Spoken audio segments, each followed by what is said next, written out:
welcome once again to the Movie Stuff Show. My name is Dan, and we're doing Avengers Affinity War this week. So I assembled the Avengers. We have Marty, Nick, Jamil, and Amanda.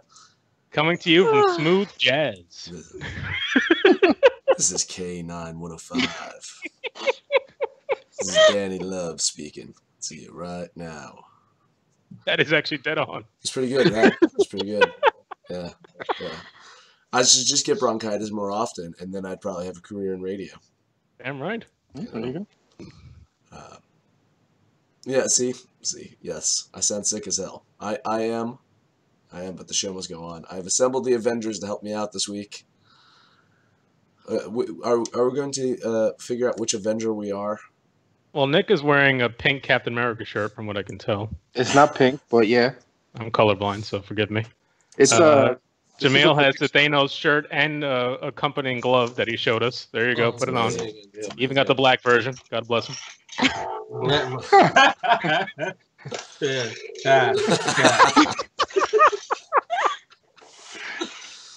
Dan will not be in this much, so we'll call him Hawkeye. Hawkeye. No, he's Ant-Man. At least we know he might be alive. And Amanda could choose from any one of the three women that they have. Yeah. Some of which died, some of which are still with us, so God bless. Yeah, there you go. Yeah. Actually, can I be Red Skull? Sure. Nice little thing. Well, Nazis aren't fashionable this year, I'm so. just saying. I'm wearing red, and I'm not in the movie that much. So. I mean, But it was a nice surprise to see you. So. That was an oh shit moment actually for me. It was the one woman I did have, and was like, oh shit, is that guy? Yeah, it was no shit, but when you realize it wasn't the same actor, it's like, oh. Yeah. It wasn't, was it? Nah, it was somebody. It was the dude from Walking Dead that plays Everett, I believe. Yeah, it was a totally different dude. I was like, wait a minute, that's not my dude from Lord of the Rings. Well, it sounded similar though. Oh, that's crazy. You remember him as Lord of the Rings as opposed to Agent Smith. He's Agent Smith, but there's so many Lord of the Rings people in this franchise, right? I mean, Gollum was in this, Bilbo was in this, so I mean, not in this movie, but in the Marvel franchise. But I mean, you go long enough, right? You just end up going Marvel. I mean, yeah, man, there's so many movies. You know? Yeah, you don't. And there's also a lot of Walking Dead now crossover, right? Wait, yeah, kind of, because they all film in the same state. They all film in Atlanta. Georgia. Yeah, so you just skip and jump. Have you not been an extra in one of these movies yet? I mean, you're just walking around. You get in. Just random security guard, Jamil. Come on. Something. This will tell that in my occupation. I appreciate that.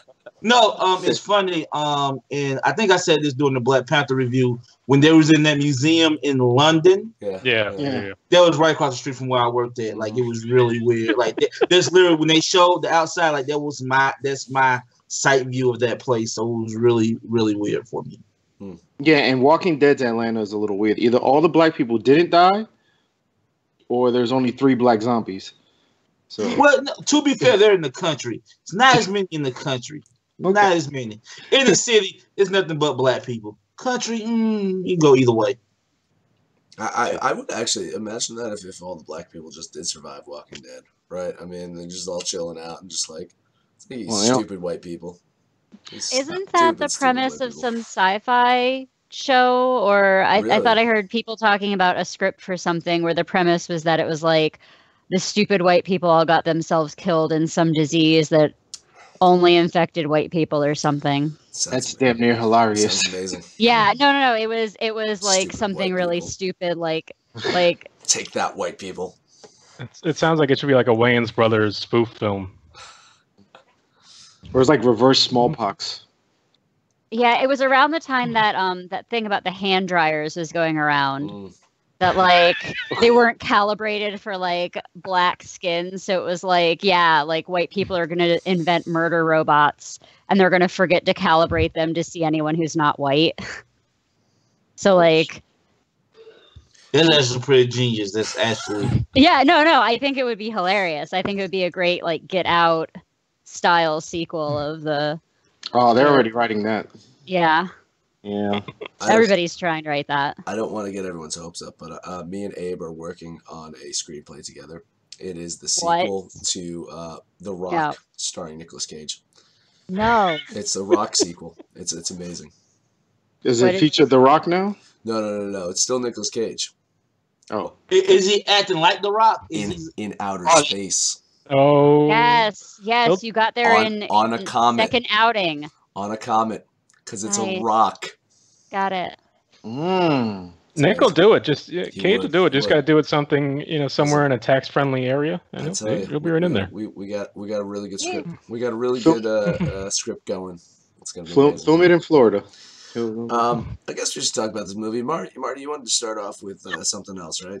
But actually, it works kind of into what we were just talking about. A Rock sequel?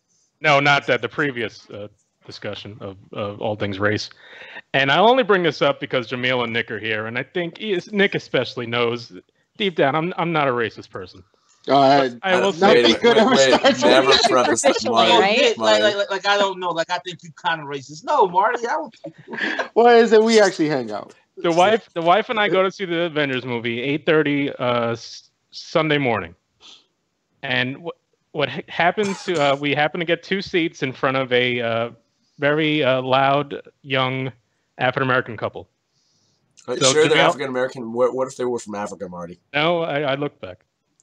And so, Jamil, I don't think I need to tell you what my movie going experience was like for the next 2.5 hours. Oh, look, hey, look. I'm not saying all stereotypes are true, but I think this one was fairly dead on. I'll just. Oh, look, hey, look. That's why I go to movie theaters in the white area. What you talking about? I completely understand. I don't go to the Magic Johnson Theater.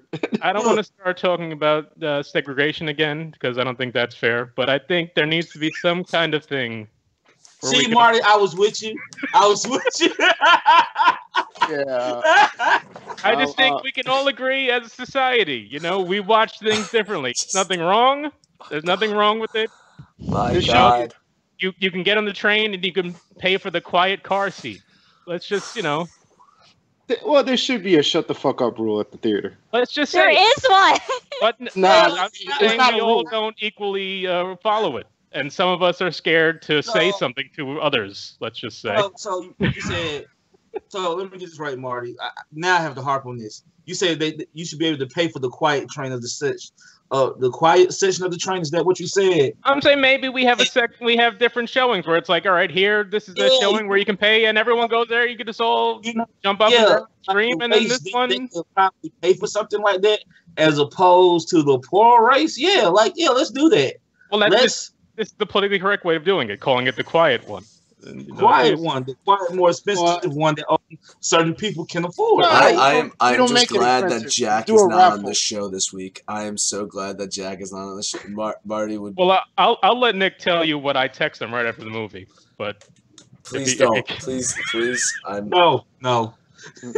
If I didn't know him. That's what I'm saying. You guys know me. It's not a racist, mean-spirited thing. I'm just saying. I get it. If there was an app that tells me who's sitting behind me somehow, I think I would pay $2 a month for that app. I'm not, Okay. I think I got something here. I did this on a week when Dan couldn't speak. All right. Well, child. So that was just my addressing the council moment. So we'll just move on from there. But I think there's an idea in there. Listen, be equal to everybody and still make everybody happy. Separate but equal, right? It's called going on like a Monday night. I went Sunday at 8:30 in the morning. It doesn't matter. Opening weekend. Weekend. The problem is you caught the matinee start mad early. Yeah. Which theater did you go to? Clifton. Well, that was your first problem. Yeah. You went to the Commons. Well, I live in this area now. Yeah. Listen, no, I've been to late night movies at the Commons, and I've had a mix of crowds where it's loud and people. Loud, I'm fine with loud, but like every person that comes on the screen, I don't need someone. Oh, who's this? Right. He's gonna get it. I mean, listen. No, there's nothing worse than like old white ladies in a movie theater with you. I'm sorry. I'll give you one. I saw Garden State in the theaters, and like I had to listen to two old white women just recounting of no. I know that house. I lived in that house briefly, and then I know that guy over there, and he was very. I'm gonna give you. Speaking of old white ladies, I went to go see The Master with Paul Thomas Anderson movie. Oh, that's a really comfortable movie to see around strangers. Like white woman, like the amount of gasping, like, oh my god, like when he started fucking the sand lady, it was just like, they was like just the gasp. And look, we came out the movie, they was like, I didn't like that. No, I didn't like that either. And they was really upset. They stayed through the whole movie, but they was really upset and vocal about it through the whole movie. Look, I didn't like Rogue One, but one of the main reasons I didn't enjoy it was because there was a father and daughter. It was a little white girl and her father, and she's never seen anything Star Wars, and he takes it during the movie to explain to her every single thing about Star Wars lore while we're sitting in the very front row. You should be able to hit that person. I think I should be able to hit the kid. Well, no, you see, but he didn't have to explain it because all you had to do was, since it's a prequel to like the good movies, you be like, oh, who is this? Who is this? Well, then when you saw Princess, like who's that lady at the end? Where she's in this movie? Let me show you. You didn't have to explain movie. Does no one go to the diner anymore and talk about movies afterwards? I mean, that's what diners are for. No, they can't afford it. We can't afford it no more. Movies are way too fucking expensive. It's like 2 tickets to Avengers. It's like $50. I went to IMAX. You got your T-Mobile deals and your fucking Tuesday $5 account. I went to IMAX with 5 people. That cost me $100, and that's not including popcorn. Oh, definitely. Yep. That's why you don't have kids. Oh my gosh, we're just. Well, I have a kid. I have one. Okay. So we're all going to hell. Just like I want to make sure, like we'll run into each other. We won't even have to make arrangements. Like just see every single one of you there. I'd imagine when Thanos flips his snaps his fingers and we all just fade into nothingness, then I'll see you there and we'll chat about some. I will say, this week I seen 2 of my heroes die: Spider-Man and Kanye West. It's been a rough week for me. All right, before we get off on that tangent, let's no. Let's talk about spoilers. By the way, spoilers. Kanye West is dead. Go on. He's dead to me. All right, so let's go around real quick. Dan, while you can still talk, why don't you start us off with what you thought of the movie? Yeah, so I mean, it's hard to take this movie kind of seriously. Yeah. I'm banking on the fact that the actual deaths will hold true, like the true deaths, like the impactful ones, like the Gamora death. I'm hoping that one holds true, to give this movie some kind of sense of gravity, right? Some sense of seriousness, because you know they're not killing Spider-Man. You know that they're not killing Black Panther. Oh, we know that. You know what I'm saying? So like, it's, to me, it lost any sense of like, seriousness once I saw those people dying. Yeah. When some of the minor characters started dying, I'm like, oh shit, maybe they don't do the, when Doctor Strange went away, I was even like, yeah, his movie wasn't huge. They weren't talking about a sequel to his. Maybe they don't get to do the shit. But once I saw Black Panther gone, I'm like, well, they're all coming back. So well, of course they were. I don't think nobody thought that there wasn't. Like they killed. I thought there was going to be some serious deaths of people that were going to die. And I believe a couple of them. I think the real deaths. Yeah, I thought Iron Man. Like when Iron Man looks like he's going to die, that looked like there was going to be a serious moment. And then, like you said, once like it was going, it was like wow, and then like Black Panther, Spider-Man. It's like, well, we know those sequels are fucking scheduled already, so it's like you're not going to kill off all the Guardians. It's just not going to happen. If that's the thing, if you already know that there's a source material that exists, none of this is going to stick. Sure, yeah. Not even source material though, but just knowledge of movies in general. Like if they had killed off some of the older characters and some of the side characters, you think, wow, this could be really impactful. Once they kill off everybody. Part 2 coming. There'll be so what this tells you is that those characters that are gone right now are safe. Part 2. And part 2 is going to be where real things might happen. That's my thought. My so like we just like threw Spider-Man and Black Panther in like the bank, the safe zone, and we're gonna go pull them out of the safe deposit box at the end of the But then, like when people came out of saying, even Nick had mentioned me, he's like, "Oh, I'm not okay with this." Like, how can you not be okay? It's like, Black Panther dies, Spider-Man dies. Like, no, I didn't care about Black Panther dying. I'm talking about the Spider-Man death. Was he's not dead either. That was good. You felt it a little bit. Yeah, I mean, look, y'all. Look, Han Solo's coming back in Return of the Jedi. Yeah, we know this. Why are we like adults and acting like, no stakes? Look, a fucking 9-year-old don't know that shit, y'all. My son was pissed. My fucking son was pissed. He don't know that there's a Black Panther 2 coming out next year or a Spider-Man. And guess what? It don't matter. Like, look. This is all I'm saying. We know too much now. We know way too much. Yeah, that's on us. Mm-hmm. That's on us for the mate. And like I've been thinking about this and this whole no states thing, and like there is some truth to that. But at the same time, who says like there's one way to make tension? Like who says there's one way to create tension? Like maybe the tension is on how they're going to get them back. Like shit, Spider-Man is important. Spider-Man is actually their big gun. He's the one that makes them the most money. He's completely off the board now. Doctor Strange is almost more powerful than anybody. He's completely off the board. Mm-hmm. There's other ways to create tension besides just saying, 30 people died. Like there's other ways. Not for nothing, even though you know Strange might come back, him not being there for the solution makes the next movie even more interesting, because he could have just been like, all right. They left all the weak Avengers. They left all of the weak Avengers. But here's the interesting thing about Strange, though, right? Like Strange travels in the future and sees all the possible endings of this, right? Mm. And he chooses the one where he has to give up the Time Stone and have Tony survive, which makes you think that ultimately Tony's going to be the one that gets the gauntlet from Thanos, reverses time, and in the process, he's probably going to be the one that dies, right? See, no, I think what's going to happen, it's Cap. You think Cap I think Tony's going to have to trade a soul for a soul to get the Soul Stone, and Tony's most important person to him is actually Cap. All right, well, before we start talking about the next one, why don't we go back to actually what we liked about this one? I mean, the action I thought was right off the bat great. Yes. I love the Loki death, which was brought up in the chat. I think that is real, because I don't think they're doing any more Thor movies. They don't. And so everything with Thor and Hulk and Thanos in the beginning picked up right where Ragnarok left off. I thought that was great. Yeah. I thought all the pairs I thought were really cool. Like there were four or five separate groups in the movie. I thought everybody pretty much worked. Thor fits really well in the Guardians of the Galaxy. Thor fit really good with Rocket Rocket somehow.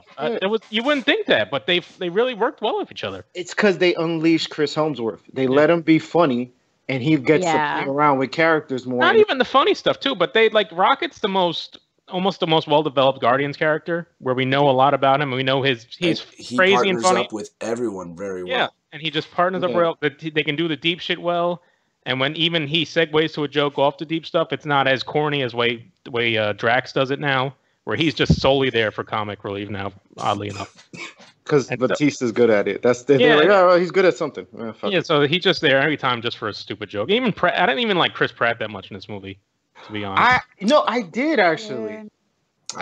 He was very uneven. I think you got directors here who haven't worked with these characters before, so I can see how it could be an issue. But he was just very bouncing off Thor. Didn't work for me with him. And I feel like you're supposed to be like proximity embarrassed for him. Yeah. Like he's not acting in a way that he would be proud of. You're supposed to be like, oh, stop it, you're being weird. And he's got one of the best emotional scenes, though. He's like when they find out when he finds out Gamora's dead. I think that's like one of the probably the most emotional acting scenes in the movie. No, I don't say. I have a little problem. I said with one that. of. Oh. I would say third. One of. I mean, do we want to? You said one of. That's fair. Do you want to rank the deaths? Do you want to rank the emotional scenes? Well, with the real deaths or the end deaths kind of gelled together a little too much. But I thought the Loki death was really good. Spider-Man's death, I'd say, Spider-Man death was better than out most of the fake deaths. The two most effective deaths at the end was Spider-Man and Black Panther, and Black Panther simply by mistake, because they basically filmed Black Panther and Avengers at the same time, so they had no idea how big Black Panther was going to blow. So when Black Panther is that big, I know they was looking at chops like, oh, this is going to hit in the way it wasn't going to at first. I wouldn't think so, because that would have been an easy reshoot, because it was just one edit. Because they filmed the second movie at the same time. Yeah, right? yeah. So look, my theater was the black people in my theater, which is a considerable lot because I'm in Atlanta. They was all upset. They was claiming racism, which is stupid. But no, they just. Nobody expected Black Panther to be this big. And now that it is, it's just like, that shit means a whole lot more now. To me, the Black Panther death was more of a, oh shit, they went there, than I'm sad about it. The Gamora death, even though I saw it coming from a mile away, when you see Thanos drop that tear, you're like, oh fuck, they're doing this. The only problem I have with the Gamora death is I feel like she could have survived that jump. I feel like I've seen her jump farther down than that. It's comic books. They power fluctuate, like depending on the story. Yeah, I know. But that was the one thing. But the moment maybe the gravity on that planet was like super localized, and it was, she fell harder. God bless you, Amanda. I don't care if she dead. Like this. That's a good one. Do we think we're reversing all the deaths of this movie, like Dan said before, or are we just picking the ones at the end? Well, it depends what they're doing with Guardians 3. Because there is a Guardians 3. I think it might be to the point where they can reverse it to when Thanos gets the Time Stone. So any of the deaths that happened before that, I think could be real. So I think like Loki's death, that my assumption is the deaths that happened before he got to the Time Stone could be real, and then everything after that, could be reversed. But I mean, who knows? Because Strange could really keep going back if he wanted, right? I mean, not for nothing. Actually, Heimdall was heavy for me, that though was a tough one too. That was tough. Because he saw it too. No, that's what I'm saying. Because it was just, what it is. This movie never said, "Hold up for a second, let you deal with this." Yeah. It just kept going, and the only time that you actually got a chance to deal with something was when Spider-Man died, because it just kept bouncing into deaths from there. So you're like, oh fuck. The Spider-Man one was rough too, because the whole Spidey senses is like, I don't feel so well, and it's just like, I don't want to go, Mr. Stark. I don't want to go, Mr. Stark. And he kept calling him Mr. Stark. It was. Yeah, my girl. And like I said, he's the money maker. So like, we have to make this good. Everybody else can disappear, but he's the money maker. Yeah, we really gotta feel this. And this is the Empire Strikes Back of the Marvel Cinematic Universe. I keep hearing that. Yeah, that's good. Is that true that was Spider-Man? No, because that movie didn't make as much as some. No, you gotta understand what Spider-Man means overall. Spider-Man, he's makes $1 billion in merchandise. But there's still always the risk that Sony's still gonna somehow fuck him up. I don't think so. They're gonna throw some Easter eggs in Venom. Even if they did, Spider-Man makes $1 billion in merchandise, even with bad movies. Here's the thing: I heard Tom Holland was around in San Francisco during the Venom shooting, and somebody said there was rumor, but it doesn't make sense because he hasn't been Spider-Man long enough for this movie. What has Sony done that has made sense with the Spider-Man character? No, that's what it's just, it can't be the same universe. It can't be. They're not gonna Sony's not gonna give up that money. So they're gonna try and hook into this somehow. But again, back to is there any combinations we didn't like? Combinations? Combinations. So you guys haven't mentioned Vision Scarlet Witch yet, which I have to admit, like, that was a little bit uneven, but I loved the moment where I realized, I'm like, wait, she's destroying an Infinity Stone with one hand and holding Thanos back with the other? Well, she's insane powerful in the comics. I know. And I'm like, I feel like she was... When she first showed up, I was relieved that they sort of depowered her. And I'm like, long game here. I'm feeling like the trauma of this happening could make her the next villain. Maybe. Like But I would but love. then she goes back to being a villain. Nick, she did start with as a villain Yeah. in Ultron, Yeah, although it was only like a half hour. But Like I don't know. I just feel like her going through all like I was just like ooh. I was like she's like super powerful and hasn't really been that developed, and they could just like and then. I don't know. I'm like, she's super powerful and she's been underused. And, I don't know. Maybe she goes crazy and changes the universe and we get the mutants. Mutants. I just was talking about the, yeah. That's the same thing. Instead of no more mutants, she says all the mutants. And she has her Thanos moment in the comic. She goes, no more mutants, all the mutants die. See, that's exactly what I was thinking. I was like, this could be an interesting angle because I still see a lot of potential in her, especially some very big potential right in front when she changes her costume. That's a little distracting. Did we notice how they totally got rid of her accent? Yes, titties. Oh yeah, the accent's gone. Yeah. It was completely gone. It was the half. accent was a struggle. Notice, I was looking straight at the titties. I didn't hear an accent. I didn't hear any dialogue. I just saw her. Bam. And to be clear, we're only reviewing this movie because it's our third Elizabeth Olsen movie in about 2 months. It really is, yeah. Well, we have a thing for Elizabeth Olsen movies. Yeah, I like her. Elizabeth Olsen is what the Olsen twins should look like if it wasn't for all the drugs. Yeah. Scarlett Johansson's not as strong in this one. I would say she didn't really have much. That whole crew didn't have a whole lot to do. Even Captain America didn't do much in this movie. He had some great moments, though. I think when he first shows up, to save Vision. And like that's a good scene when all of them show up and then and he's like a little emo and a little bit badass. And then also black suit. I hate that there's still the War Machine at the end. You get the senators and stuff in the room. The fact that they still give a shit about that stuff is like kind of annoying. It's like, all right, the aliens are back again.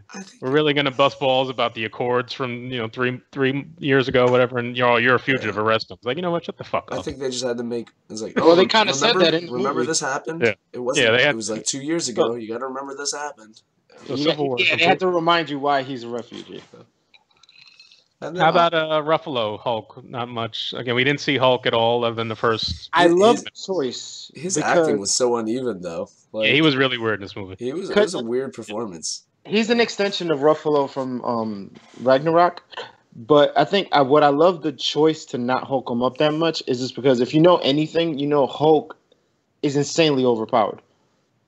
So the choice that is he? Because man, Thanos spit them things on him. Well, he's the thing. That's the thing. I think that's the thing because he was so ashamed about losing that fight that he wouldn't come back. So now Hulk's scared. Yeah. I thought that was a cool choice. Like the moment when Hulk says no and he's half Hulk, half Marvel, I was like, yo, that's awesome.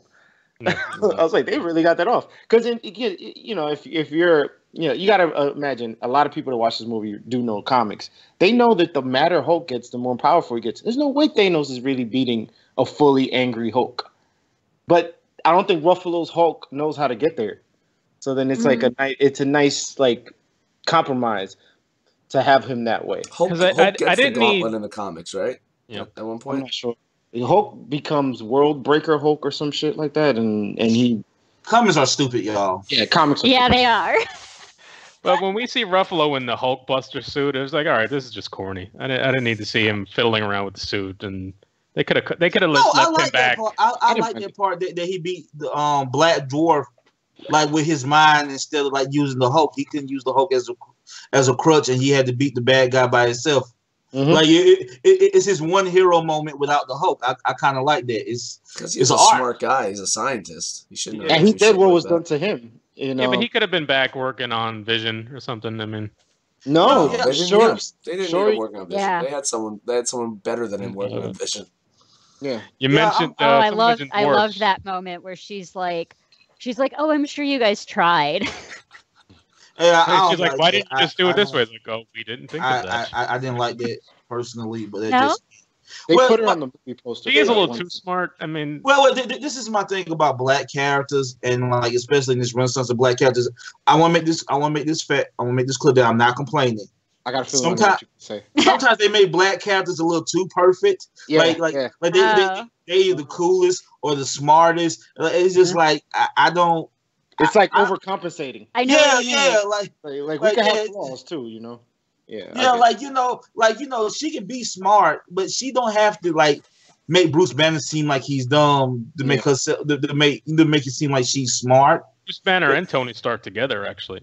And ultimately, she didn't even like finish the job anyway. Because she got interrupted. Yeah, because convenience. I loved Dinklage as the giant dwarf.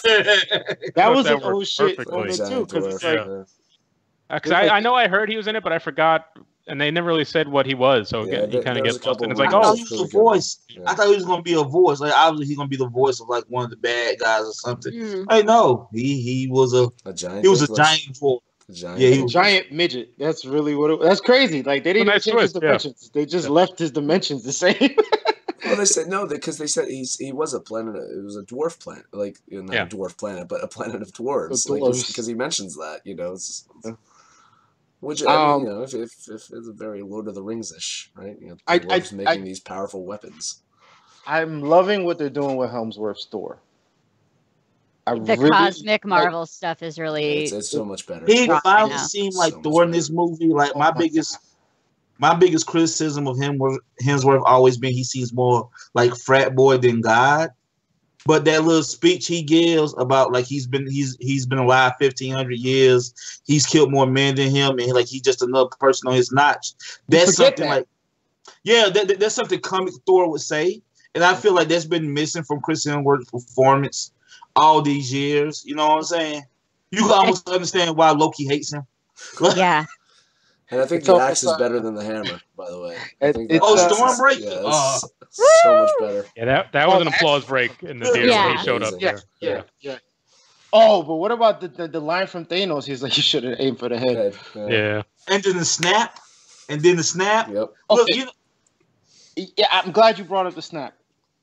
I have an issue with how they did it, but it's not okay.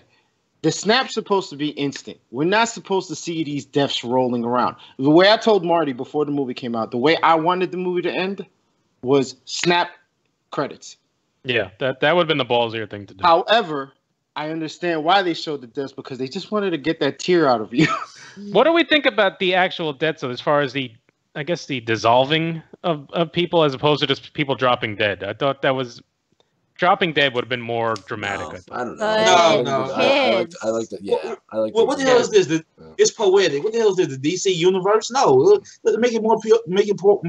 It's more poetic that they just turn into dust. You know what I'm saying?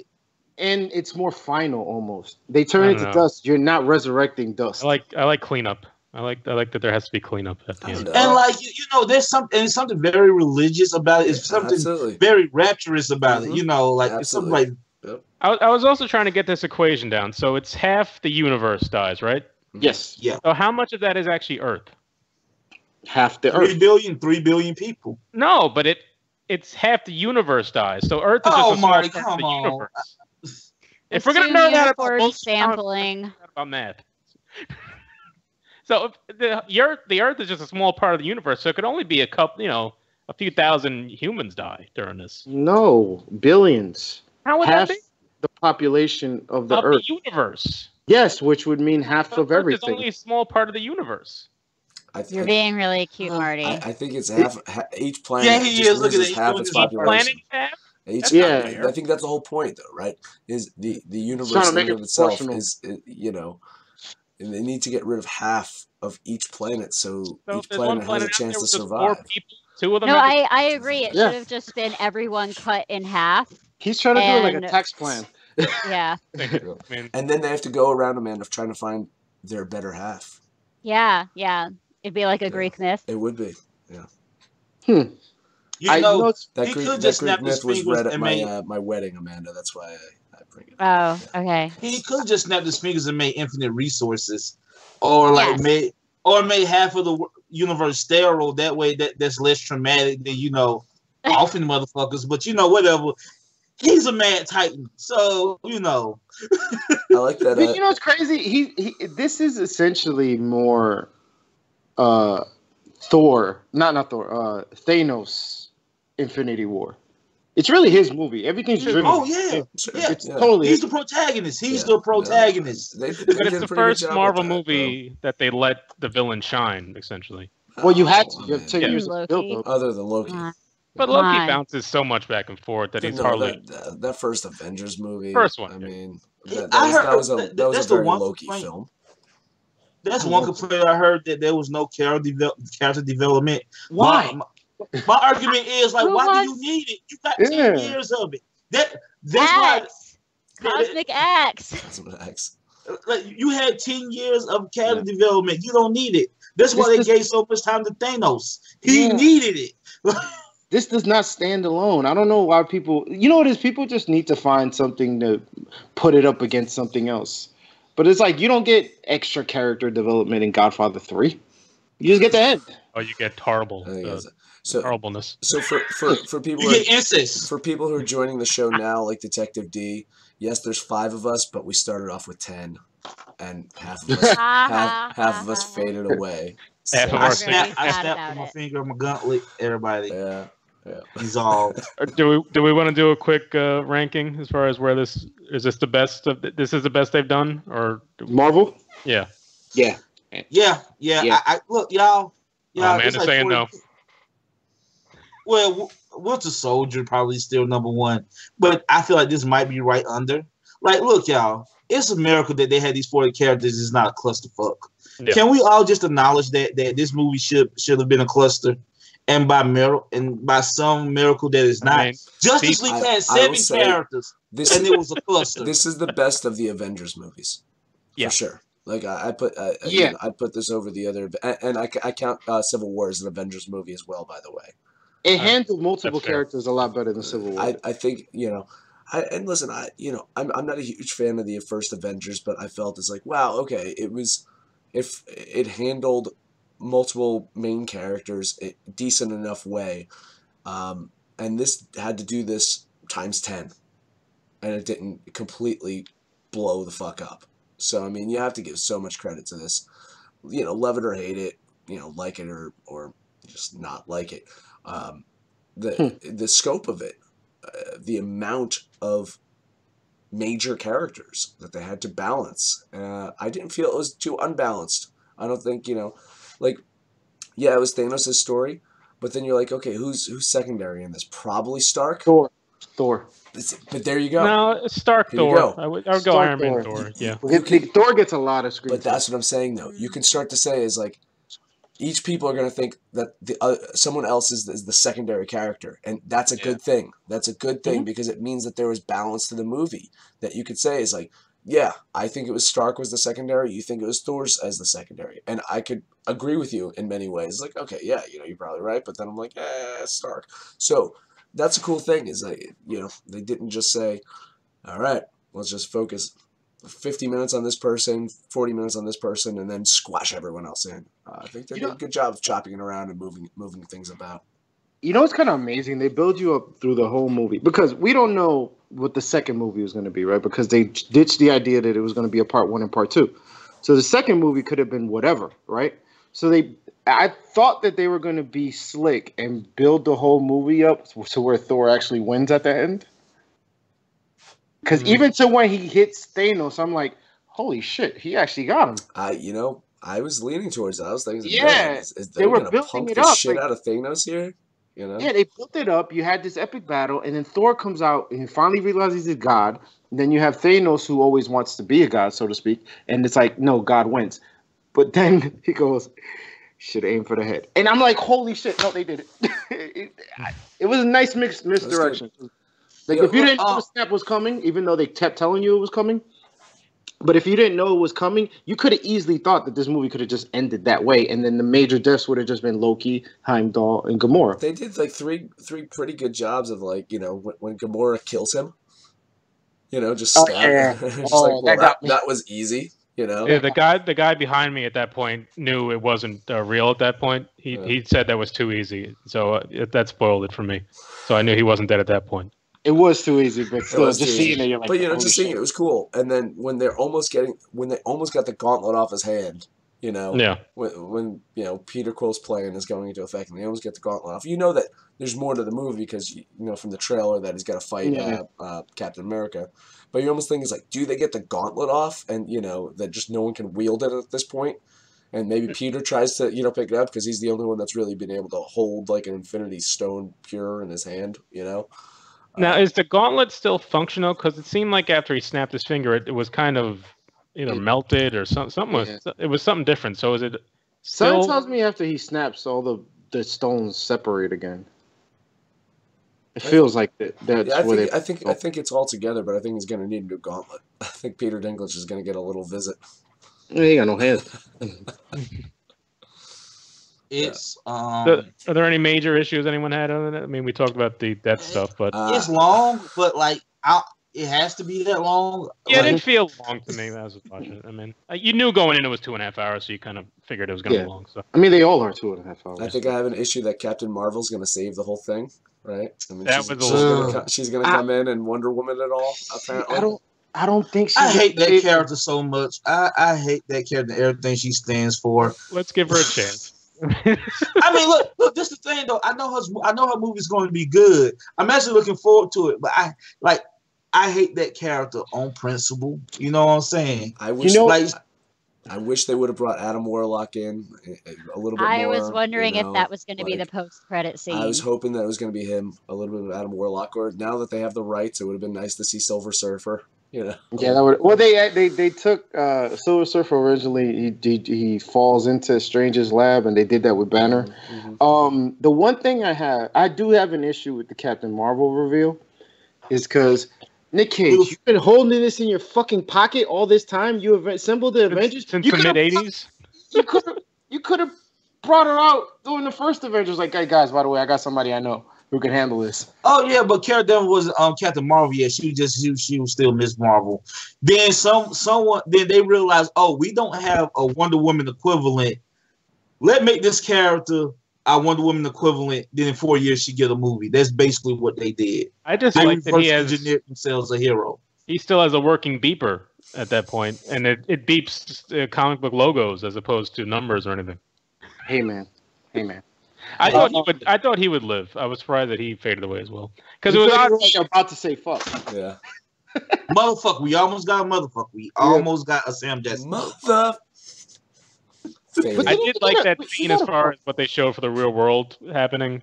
You know, just because you didn't die doesn't mean your pilot didn't die. So, you know, your pilot could die and go into a building. So we got the Batman v Superman man scene in the extra scene. So that's the only thing. I don't think Captain Marvel would be the complete solution to all this. No. I do feel like there's an actual reason why you're left with essentially the original Avengers.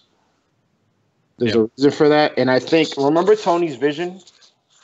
I think we're going to see that in the next movie. So let's do a quick count. Who's left here? We got the original Avengers. Yes, possibly Ant-Man and Wasp. We don't know. I do think Hawkeye is definitely going to be in this section. We got Rocket is the only Guardian left. Yeah, because I remember Quill dies, right? Quill dies. Yeah, Quill dies. Yeah, I thought he did. Yeah, so Rocket's the only one left. Who was left on Wakanda? What's her name? Man-Ape and Okoye. Okay. And we don't know if Shuri's dead. They didn't go back over there. That's true. Yeah. We didn't see that. So yeah, the original Avengers. Vision's body. M'Baku was still alive. Yeah, M'Baku was alive. It's important to me. We don't know. We don't know if Valkyrie's dead. We don't know if she looked dead during the first scene, didn't she? No, Valkyrie. They never showed Valkyrie. I thought she was one of the bodies. No. She wasn't. I could. There was some. She was a hit. They saving her. Yeah, there was two ships though, weren't there? Didn't they say that there's? The other ship got away. One ship. He destroyed one ship. Yeah, I think there's a line there that says that we don't know. See, here's the thing: Thanos already killed half of the Asgardians. He also killed the entire first planet from the first Guardians. Is that was right? Nowhere. Decimated Xandar. Xandar, yeah. And then, so Meryl Streep's island or world there. And then Nowhere also got destroyed too. So the Collector's probably dead. Yeah. Collector's dead. Which is a shame because isn't he one of the elders or one of the Yeah. Eternals. the Eternals? Yeah. Him and his brother, the Jeff Goldblum character, they're supposed to be the brothers. Grandmaster. Grandmaster, yeah. So So you guys, Thanos as a villain, like best villain they ever had, like easily. I mean, it is, but it's not fair because mean, no one else got hard to do beat anything. Black Panther though. No, he's better than Killmonger. Black Panther? No, I don't know. He's better than Killmonger. This is why. I'm gonna tell you why. Take political out of Black Panther and take that out of Killmonger's character, right? Killmonger is a pretty standard comic villain. It's only because he has a slight motivation that is based in some reality that we like to give him that up to it. But if you take out that, his final battle was kind of bad. He's a dickhead. The whole motivation. He's not a great actor. Either. He's not. His moments. What? He's not. I love him. Have you seen Fruitvale Station? I've seen Friday. What is wrong with you? I've seen him in everything. He does monologues. He is a little like when he does his monologues, it's very much speech class back at Berkeley, whatever. Like I liked Killmonger. I still thought Loki is my favorite villain, but the problem is Loki is still jumps around villain good. But easily with Thanos is you got the most out of I don't know. And I thought Brolin was got 10 years of fucking build-up. That's the CGI was perfect. There was not one moment where it's like, we've seen it bad in fucking Justice League. Yeah, I was saying Justice League, Apocalypse. Yeah, he was perfect. He was bad in Avengers. Apocalypse is the worst. Yeah, Apocalypse. Yeah. I mean, people bitch that Disney owns everything, but when Disney owns everything, that means Marvel can ship their shit over to Lucasfilms and they can do CGI for them. So this is what happens when you have conglomerates. He almost looked too real. That's an issue. He almost looked a little too real to be that purple with that weird chin. Maybe a little cartoonishness would have helped. You know who was good CGI? You mentioned it. What the fuck was his name? The only one of his crew that was actually any good. The one that Tony called Squidward. Oh yeah. Ebony Maw. Good too. Ebony Maw. I thought all that CG work was good. Yeah. And I actually liked all those bad guys. Honestly, they had good interplay with Stark and bad guys. All of them. Oh yeah. But that guy was the best. I think I wish we'd had one scene of all the bad guys together, like reverse Avengers. Prep. No, just like them prepping their weapons or something to go out, so that we could get just so that we could see what they all look like and get all of their names before they go out. Because I wasn't as familiar with them from the comics, and I was I just needed a second to be okay, how many of them are there? Yeah. What do they look like? How big are they? That's true, because we didn't really know who they were. We didn't know who that army that they brought at the end. We didn't know what those things were. Oh, that shit was nightmare filled. That right there. But almost every terrifying. That was 27 days. Every comic book movie, the soldiers are never anything. They're always easily beaten. It's the stormtrooper effect, I suppose. But I don't know. These was pretty good because these had some of course they just cannon fodder, but the fact that they just ravenous dog-like demon creatures, it's really unsettling. Because the first time you see them, it's from their point of view, and it's in the cage, and you just hear all the snarling. It's oh well, shit. They made the Chitauri look so stupid. I was hoping that we see Wakabi die. I hated that guy. There were no battle rhinos. No battle rhinos. No, where they had I was a little disappointed. Well, again, I think they just didn't script Black Panther. That's what I decided, that in real life they probably. The battle rhinos could have even been a later addition to that movie. Yeah. They didn't even know they were going to have them yet. How many of them died in the final battle? Half of them. Half of them. So, do half of the animals die too? Not by my math. By my math, only one or two of them, I think, though. Well, look, this is okay. This is my problem. There's a couple of problems I have with this movie. This is my biggest problem. It's and it's not a problem with the movie. It's just the pragmatism of it, and just kill the Vision. Just kill him. Fuck him. We don't trade lives, Jamil. Fuck him. We wouldn't trade your life to another podcast. We're not trading. Look. If my life depended on the whole universe, just murder me. I'll understand. He understood. Okay. I had a Gamora thought about this. I had a thought about this on the way home, which was now I mostly agree with you, but the thought I had was it seems like the world or the universe is always in danger. And if you're like a top tier superhero, there are probably people coming to you like every week being like, it's the end of the world. I need you to do something. You have to sacrifice yourself to save us all. And at some point you got to be like, okay, look, I need to hold back and I need to like convince myself that this is like really the end of the world and that we're not going to somehow like deus ex machina this thing, because people ask me to sacrifice myself every damn week and I can't do it every damn week. I can only do it once. So I could see like, you know, like Scarlet Witch being like, okay, they've told me that we were going to die like all the time. I don't believe them. I gotta wait and see. Well, that was actually the kind of the point of the whole movie, actually, because you had 4 different situations where it was, you know, Strange wouldn't let Iron Man die. Even though he said he wanted to. You know, Krill wouldn't kill Gamora. I was like, just kill her. But just kill her. But he did. At the very end, when it was too late, really. It wasn't too late. No matter what he was going to do, it was Thanos was in control at that point. He was controlling the whole situation. And then Scarlet Witch took too long, probably, to kill Vision.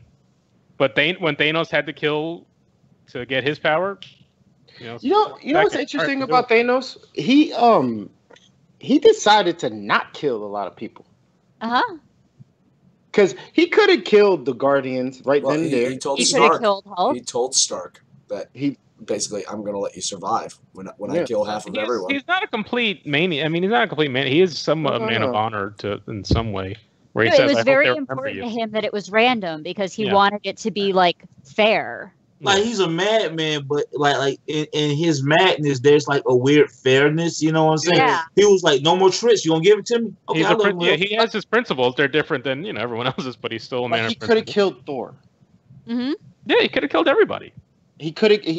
And I'm still not 100% that he killed Loki just because the way they have that character set up. Oh, you see, this is why I think Loki died, because he called himself Odin's son, and that's kind of his arc. Like he just kind of accepted who he was. Like, oh well, that's his arc. I really thought he was going to switch sides again, and I was like, I think even Marvel knows it can't go back to that well again. And even Thor was like, he's been dead a few times, but I'm pretty sure this is it. This time when he had that scene with Rocket. Rocket had a great line where he's like, "I have stuff." Yeah. Or like it was such a little quiet line, but like the way they CG'd it and Bradley, those two were perfect. They were great together. I would watch a Thor and Rocket buddy film. Also with Bucky. The Bucky with the 360. They made the meme. They turned the meme into an actual joke in the movie about Bucky's arm. That's been a joke since the first Guardians movie about Bucky's arm, and that made it. They were like, "Well, we have to do it." Yeah. One thing though, I'm upset that you had Tony Stark and Doctor Strange together, and no one said no shit Sherlock. I'm really upset. Well, because Martin Freeman wasn't there. And that's Think about that. He was nowhere too. If he showed up and said, "No shit, Sherlock's," that would have been pretty funny. It's funny. Nothing that happened in Black Panther had any kind of anything in this movie. No.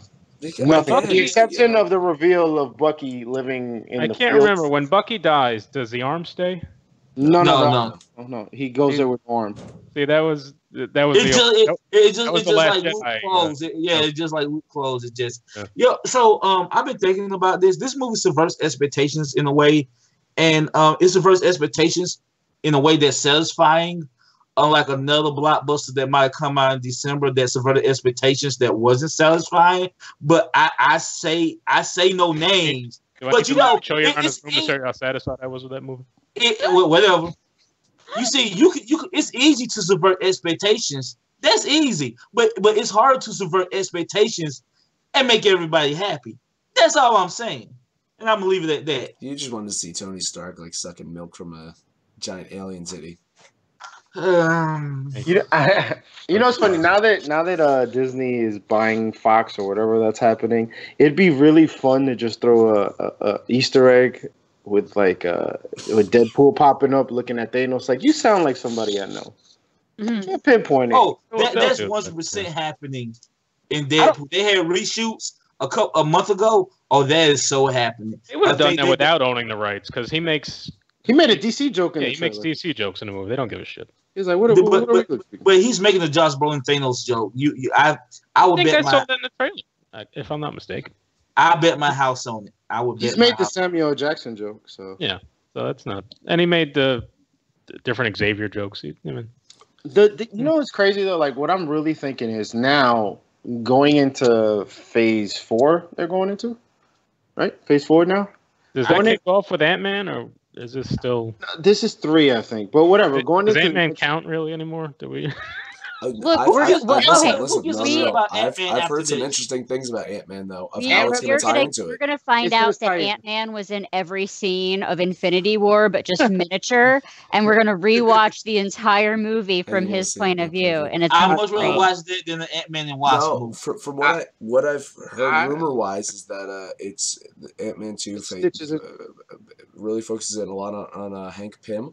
On Michael Douglas and on Michelle Pfeiffer's characters, and that there's a good chance that they quote unquote cross over to where all of the superheroes are right now.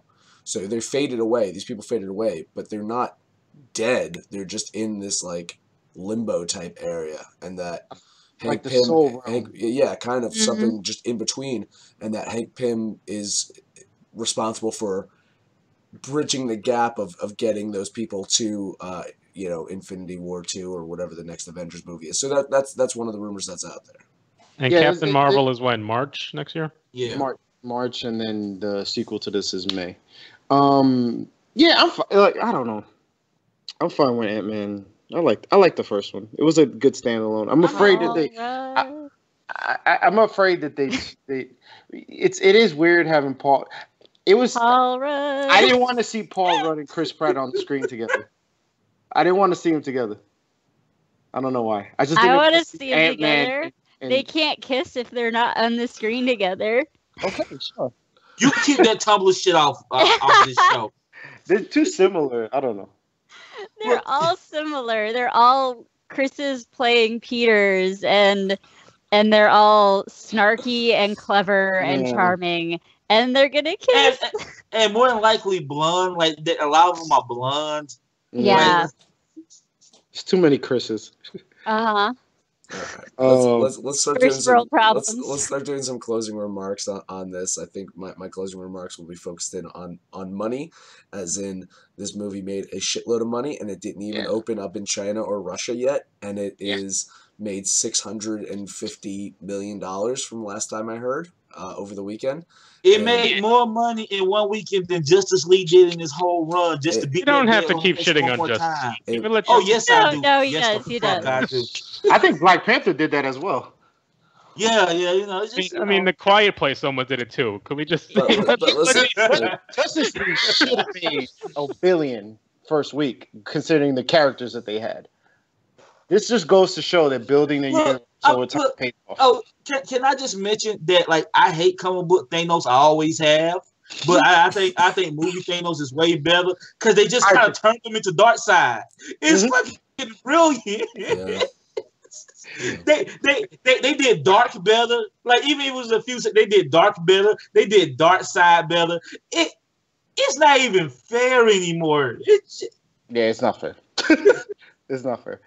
They did, yeah. Well, DC doesn't want to use their own versions of their own characters. Somebody should. Darkseid came first. I heard someone call Darkseid a dime store Thanos, and Darkseid was created like 5 years before Thanos. That's how bad it's gotten. People don't even remember anymore. These filthy casual fans. No, it's great though. I love it. I'm sorry. Hey, man. No, just closing remarks, Marty. I still think that Force Awakens, adjusted for inflation, made more money opening weekend, and so I'm gonna live on that. Adjusted for inflation, okay. Adjusted for inflation. So in opening weekend, then Gone with the Wind still has the title. We'll say. Yeah, you know what? They didn't even have weekends back then. Racism and all. Gone with the Wind wins. But I bet you it was a quiet theater when they saw that. I don't know. I don't know. It's kind of hard to watch it with all those burning crosses in the theater, but I'm sure it was quiet though. Just the crackle of the burning wood. Nick, final words. And all the sister or fucking Jamil, and like. Words.